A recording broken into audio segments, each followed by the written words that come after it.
After we get the referral, our intake coordinator will contact the parents initially and make sure that they have all of the insurance required and they meet the criteria for receiving services. And then after all of that is completed, she will forward it on to a BCBA, who would be the case manager for the client. And they will reach out to the parents, have a phone conversation about the paperwork that they've reviewed and see kind of what treatment they're looking for. And we would schedule an assessment to see where the kiddo is starting at, what kind of support they're going to need, and to develop that initial treatment plan.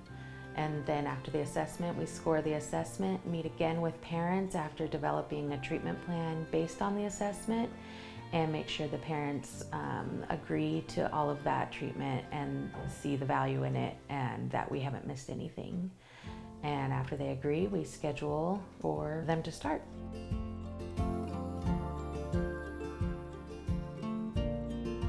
We start the assessment all together with the family and with the child so that we can see how they interact with the parent in the environment.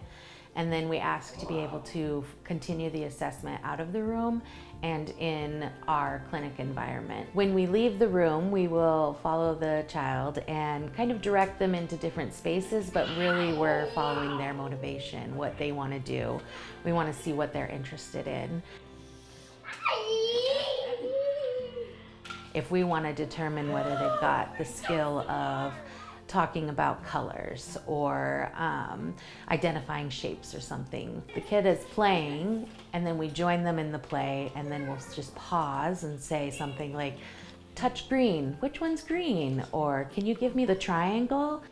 Oh, good job. We explain that the assessment is a lot like what treatment will look like, and that it's play-based and we are on the child's level. The behavioral concerns that the family brings are also targeted. So we don't just look at the assessment, we look at what skills they need in the home and in the community.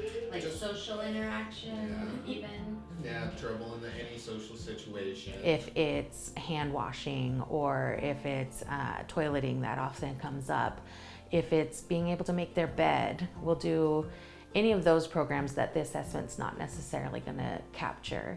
And then when we create the treatment plan, we'll meet again with the family and make sure that we've touched on all of those things that they identified as needs.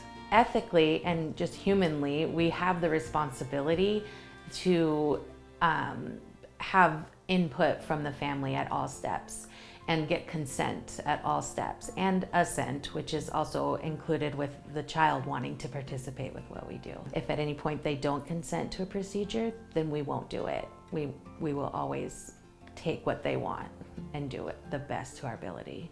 Until you see the people that are engaging with the children and really running these programs, all you have are a bunch of acronyms. We really want them to come in and see what we're doing, and so we would invite them to do just that. They don't even have to bring their child. They could schedule a time to just see the clinic and see what we're doing in general.